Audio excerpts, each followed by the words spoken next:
श्री महालक्ष्मी नमो नमः। जय माता दी दोस्तों। आज इस वीडियो में वैभव लक्ष्मी व्रत के सभी नियम सहित पूजा विधि, उद्यापन विधि और समस्त पूजा की विधि सही तरीके से आप सभी को बताने का प्रयास करूंगी। जैसे कि यह व्रत शुक्रवार के दिन किया जाता है माँ वैभव लक्ष्मी के नाम से। इस दिन माता लक्ष्मी के 8 स्वरूपों की, वैभव लक्ष्मी माता की सभी पुस्तक में जो स्वरूप दिए गए हैं, अष्टलक्ष्मी स्वरूप, उनका सभी का पूजन किया जाता है। ऐसे में इस पूजा को करने से संतान सुख, अष्टलक्ष्मी में संतान लक्ष्मी, वैभव लक्ष्मी, धन लक्ष्मी, सौभाग्य लक्ष्मी सभी का पूजन किया जाता है। तो सामग्री भी सामान्य रहती है, पूजा के नियम भी कठिन नहीं है। तो सबसे पहले माता लक्ष्मी, गणेश जी महाराज, माँ सरस्वती का, सामान्य माँ लक्ष्मी की कोई प्रतिमा हो तो वह ले लीजिए।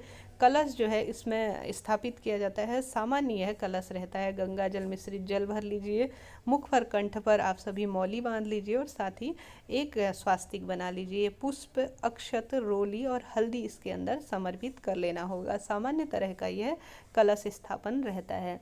अब आप सभी को इसके ऊपर जो यह कटोरी है, इसमें अपने घर का कोई भी छोटा सा जेवर हो, अर्थात सोना चांदी हो, वह विशेष रूप से माँ लक्ष्मी के पूजन में रखा जाता है। लक्ष्मी पूजा में, अर्थात शुक्रवार वैभव लक्ष्मी व्रत में, यह सबसे महत्वपूर्ण माना जाता है।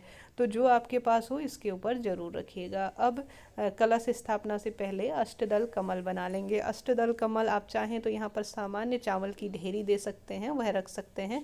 मैंने एक छोटा सा अष्टदल कमल का निर्माण कर लिया है, तो आप इसी तरह से जो है यहाँ पर अष्टदल कमल का एक निर्माण कर लीजिए। इस तरह से यह मैंने कर लिया है। चावल का बनाया, आप चाहें तो गेहूं का बना सकते हैं। अब यह कटोरी है जो इसके ऊपर रखनी होगी। आप इसके ऊपर गेहूं या फूल या चावल जो चाहें वह रख सकते हैं। उसके ऊपर कोई भी सोना चांदी, जैसे मैंने अंगूठी रख रखी है और एक चांदी का सिक्का रख रखा है। अब यह व्रत कब से शुरू करना चाहिए? यह व्रत किसी माह के शुक्ल पक्ष से शुरू किया जा सकता है। इस व्रत की कितनी संख्या होनी चाहिए? आप संकल्प जब लेंगे कि जब बोलेंगे कि मुझे इतने व्रत रखने हैं, अर्थात जितना आपका मन हो, 11, 21, 51 या जीवन पर्यंत भी इस व्रत को रखा जा सकता है। बहुत सरल इसके नियम है और बहुत चमत्कारी यह व्रत माना जाता है। परंतु इस व्रत का एक नियम है कि जैसे आपको लगे कि अब मुझे इस महीने कहीं नहीं जाना है, अर्थात दूसरों के घर का चाय पानी इस व्रत में नहीं पिया जाता, तो आपको जब लगे कि आज मुझे कहीं बाहर जाना है, कहीं पीहर जाना है, तो उस दिन इस व्रत को छोड़ दीजिए। अगले शुक्रवार से जो है इस व्रत को शुरू करना चाहिए, ऐसी मान्यता है। और बहुत सरल यह व्रत है। शाम को जो है भोजन कर लिया जाता है इस व्रत में। तो इस तरह से पीरियड में भी यही बात लागू होती है कि पीरियड में भी इस व्रत को छोड़ देना चाहिए। जब पीरियड से फ्री हो तब इस व्रत को शुरू करें। इसमें मैंने भोग के रूप में आवश्यक रूप से खीर, बहुत शुभता को प्रदान करने वाली होती है, वह ली है। और सफ़ेद रंग के बताशे जो माता रानी को अत्यधिक प्रिय है, और पंचमेवा लिए हैं। सुगंधित द्रव्य के रूप में मैंने यह लिया है इत्र। और माता रानी को कमल के पुष्प या लाल रंग के पुष्प बहुत पसंद है, तो वह तो मैं प्रबंध नहीं कर पाई क्योंकि सर्दी आरंभ हो चुकी है, तो सफ़ेद ही पुष्प हैं वह मैंने लिए हैं। केला हल मौसम में मिल जाता है, तो वह भी मैंने भोग लगाने के लिए लिया है। और मोली वस्त्र के रूप में। इस तरह से वैभव लक्ष्मी व्रत की किताब आसानी से बाजार में मिल जाती है।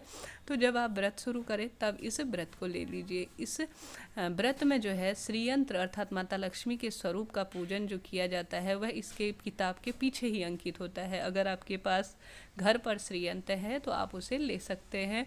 यह वैभव लक्ष्मी श्रीयंत्र है। यह पूजा शुरू करने से पहले, सबसे पहले जैसा किताब में नियम में दिया गया है, इसे प्रणाम करना है श्रीयंत्र को, उसके बाद पूजा शुरू करनी है। अब इस किताब को भी हम, अर्थात माँ लक्ष्मी के ही स्वरूप श्रीयंत्र को भी यहाँ पर विराजमान कर लेंगे।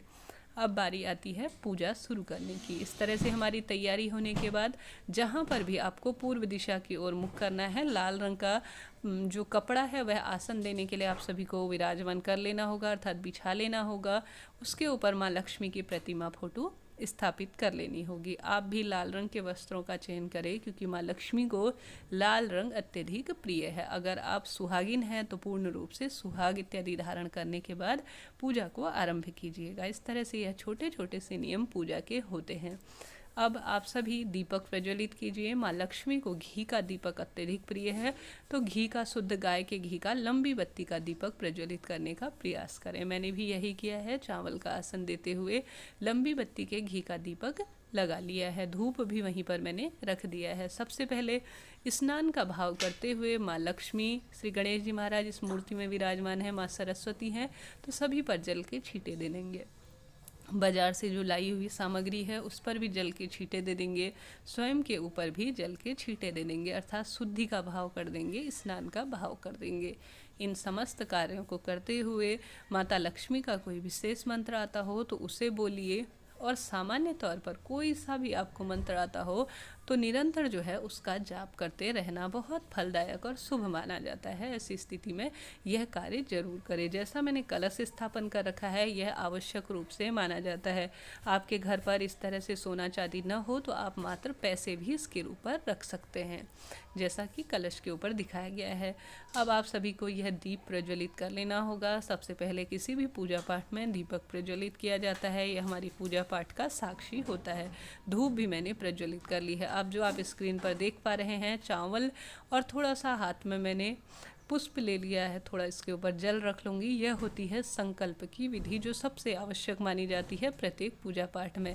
तो इस तरह से जो है यह संकल्प में, इसे जब देखा होगा अपने घर पर पंडित जी आते हैं तो वह बुलवाते हैं। संस्कृत में इसे बोला जाता है।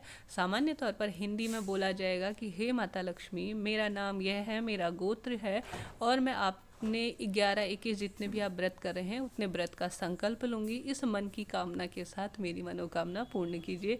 इस तरह से संकल्प की विधि है, और इस चावल को नीचे छोड़ देंगे। भाई यह होती है संकल्प की विधि। अब हम सभी गणेश जी महाराज का, माँ लक्ष्मी का और सभी देवी देवता जो यहाँ पर विराजमान हैं उनका पूजन कर लेंगे। सभी देवी देवताओं को दीप कलश पर भी हम अक्षत, रोली, मूली, चंदन इत्यादि समर्पित करेंगे। सबसे पहले यह कार्य किया जाता है। शंख भी माता लक्ष्मी के पूजन में रखी जाती है, जो मैंने रखी है। इसके साथ ही इस व्रत के उद्यापन की भी आपको विधि बता दूं। इस व्रत में महिलाओं को आमंत्रित करके उन्हें पुस्तक की एक एक प्रति दी जाती है, या तो उन्हें भोजन पूर्ण रूप से करवा दीजिए, थोड़ा सुहाग की सामग्री दे दीजिए, या सामान्य तौर पर उन्हें खीर एक एक कटोरी में देकर उनके पैरों को स्पर्श कर कर उन्हें यह किताब की प्रति देकर इसका उद्यापन कर लिया जाता है। इसके साथ ही मैंने वस्त्र रूपी कलावा माता रानी को समर्पित कर दिया है, और साथ ही चुन्नी आप ला पाएँ तो अति उत्तम है, नहीं तो कोई दिक्कत की बात नहीं है। एक दिन शुरू दिन लेकर आ जाइए, फिर जो है इसे उड़ा सकते हैं 2-3 बार, ऐसी कोई दिक्कत की बात नहीं है। इत्र भी माँ लक्ष्मी को अत्यधिक प्रिय है, तो वह भी मैंने माता रानी को समर्पित कर दिया है। इस तरह इस व्रत के सभी नियम हैं। यह व्रत पुरुष भी कर सकते हैं, महिला भी, और लड़के भी इस व्रत को कर सकते हैं। पुष्प जो है आप कमल का ला सके तो बहुत अच्छी बात है, और साथ ही गुलाब का, लाल रंग की कोई भी चीज़ के पुष्प ला सकते हैं, परंतु मैं अभी उपलब्ध नहीं कर पाई, तो सामान्य जो घर पर लगे हैं वही माँ लक्ष्मी को जो है समर्पित कर रही हूँ। दीपक में भी मैंने यह समर्पित कर दिए हैं। इसके साथ ही कमल का फूल नहीं ला पाई तो कमल गट्टा माँ लक्ष्मी को उपाय के रूप में समर्पित कर रही हूँ। यह बहुत शुभता को प्रदान करने वाला माना जाता है। इसके साथ ही इस व्रत को करने की विधि बहुत सरल होती है। समस्त कार्यों को सिद्ध करने में यह लक्ष्मी व्रत लाभकारी माना जाता है। अब मैं माँ लक्ष्मी के जो स्वरूप है, अर्थात जो आपके घर पर जो गहने रखे हैं उन पर भी टीका, चंदन इत्यादि रख दिया जाता है, अर्थात उन्हें समर्पित किया जाता है। ऐसी मान्यता है, इससे माँ लक्ष्मी अत्यधिक प्रसन्न होती है। अब भोग के रूप में खीर भी गणेश जी महाराज को स्वीकार करने के लिए प्रार्थना करेंगे। माँ लक्ष्मी इत्यादि को भी सभी देवी देवताओं को आज भोग स्वीकार करेंगे। इस व्रत की पूजा सुबह से लेकर शाम तक कभी भी की जा सकती है, कोई दिक्कत की बात नहीं है। और साथ ही आप पंचमेवा, पंचफल इत्यादि ला सके तो ठीक है, नहीं तो सामान्य रूप से इस तरह से जो चीज़ें आपके पास है वह लाकर पूजा की जा सकती है। इसके साथ ही इस व्रत को जब आपको लगे कि अब मेरी मनोकामना पूरी हो गई है, या मेरी का मनोकामना किसी कारण से पूरी नहीं हुई है, तो आप इस व्रत को दोबारा से 3 महीने बाद आरंभ कर सकते हैं। इस तरह से यह सरल प्रक्रिया है। फल के रूप में मैंने यह केला समर्पित कर दिया है, और अंत में अब आरती करेंगे तो उसकी तैयारी कर लेंगे। उससे पहले हम सभी कथा पढ़ेंगे। कथा पढ़ने के लिए इसमें से माता लक्ष्मी के जितने भी स्वरूप हैं उनको सबसे पहले प्रणाम करेंगे, सभी पर टीका, चंदन इत्यादि लगाएंगे और सभी को प्रणाम करेंगे और पूरी कथा का श्रवण करेंगे। कथा का श्रवण करने के बाद हम कथा का श्रवण कर लिया, और उसके बाद जो है हम सभी जो यह कपूर की बत्ती है या दीपक है उसको जलाकर जो है आरती कर लेंगे। इसके बाद जो है हम सभी दक्षिणा माता रानी को जो चीज़ हम नहीं ला पाए हैं वह भी समर्पित करेंगे अपनी क्षमता के अनुसार। आप चाहें तो श्रृंगार की सामग्री अर्पित कर सकते हैं, नहीं तो कोई आवश्यक नहीं है। अब जो है सभी देवी देवताओं का स्मरण करते हुए इसमें से जितनी भी माँ लक्ष्मी की और कभी भी कोई भी कथा पढ़ें तो यह ध्यान रखिए कि खाली हाथ नहीं पढ़ा जाता, इसमें कुछ ना कुछ चावल या पुष्प हाथ में लेते हुए उस कथा को आप सभी को पढ़ना होगा। अब ये पूरी कथा पढ़ने के बाद अब बारी आती है आरती की। अब आरती कर लेंगे। देखिए किस तरह से इस व्रत कथा में सभी अष्टलक्ष्मी माँ लक्ष्मी के स्वरूप विद्यमान हैं। ऐश्वर्य लक्ष्मी, विजय लक्ष्मी और साथ ही वीर लक्ष्मी, धन धान्य लक्ष्मी, संतान लक्ष्मी सभी जो है इसमें विराजमान है। सभी को टीका चंदन इत्यादि लगाएंगे और सभी को धूप दीप दिखाएंगे और पूरी व्रत की कथा पढ़ेंगे। अब इस व्रत के अंत में माँ लक्ष्मी की आरती भी है, तो उसी को गाकर सभी देवी देवताओं की पूजा करेंगे और भूल चूक के लिए क्षमा प्रार्थी हो जाएंगे। और साथ ही जो हमने भोग लगा रखा है उसमें जल भी जरूर रखेंगे, जैसे मैंने आपको दिखा रही हूँ। इसके साथ ही जो भी आपके मन की कामना है वो है करें। अंत में हम दीपक लगा रखा है तो उसे जो है जल से शीतलीकरण, जिसे जल शीतलीकरण कहा जाता है, वह भी कर लेंगे। इस तरह से हमारी पूजा पूर्ण हुई। फिर भी मन में कोई सवाल हो पूछ लीजिएगा, मैंने पूरे विस्तार से आप सभी को बताने समझाने का प्रयास किया है। माता रानी भगवान शिव आपकी सभी मनोकामनाएं पूरी करे, ऐसी प्रार्थना करती हूँ। जय माता दी। हर हर महादेव।